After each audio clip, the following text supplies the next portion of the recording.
Healthy breakfast recipe అండి. ఇది అసలు ఒకసారి చేసుకుంటే వదిలిపెట్టరు. ఇది ఎంతో హెల్తీది. ఫస్టు మెంతి కూర తీసుకున్నాను ఒక కట్ట.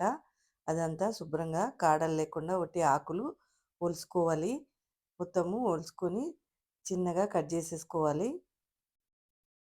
చిన్నగా కట్ చేసుకొని క్లీన్ చేసి 2 సార్లు క్లీన్ చేసి రెడీ చేసి పెట్టుకోవాలండి. ఒక జాలీలో పోసి ఆరబెట్టుకోవాలి కొద్దిగా నీళ్ళంతా పోయే వరకు. ఒక మిక్సీ జార్‌లో కొంచెం కొత్తిమీర పెట్టుకోవాలి. దాంట్లోనే ఒక పచ్చిమిర్చి, కొద్దిగా అల్లం ముక్కలు, క్యారెట్ ముక్కలు వేసుకొని మిక్సీ పట్టేసి పెట్టుకున్నాను. ఒక బౌల్‌లో అరకప్పు గోధుమ పిండి, ఒక కప్పు సజ్జపిండి లెక్కన తీసుకోవాలి. సజ్జపిండి ఎంతో హెల్తీగా ఉంటుంది.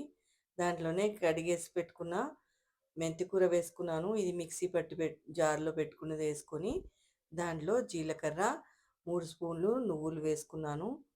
ఇది ఎంతో హెల్తీ అండి. దాంట్లోనే వాము తీసుకొని బాగా నలిపి వేసుకోవాలి. తర్వాత దాంట్లో పెరుగు వేసుకొని కలుపుకోవాలి. ఇంకా దీంట్లో వాటర్ పోయనవసరం లేదు. కొంచెం గట్టిగా వచ్చేటట్టు కలుపుకుంటే చపాతీ బాగా వస్తుందండి. లూజు కలుపుకుంటే పీటకి అతుక్కుపోతుంది.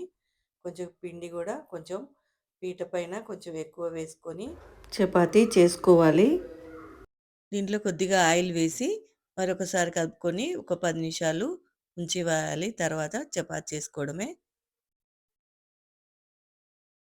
పలచగా చేసుకుంటే ఎంతో మెత్తగా చక్కగా ఉంటుందండి.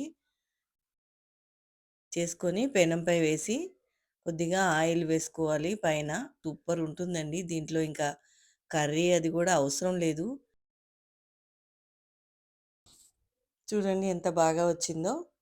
ఇలాగే మళ్ళీ రెండో చపాతీ కూడా కాల్చేసుకున్నాను. ఇలా అన్ని చపాతీలు కాల్చుకొని పక్కన పెట్టుకోవాలి. ఇది ఒక పెరుగుతోటి నంచుకొని తింటేనే సూపర్‌గా ఉంటుందండి. మీరు ఒకసారి తప్పకుండా ట్రై చేయండి. హెల్తీ, టేస్టీ చపాతీ రెడీ అయిందండి. Thank you for watching.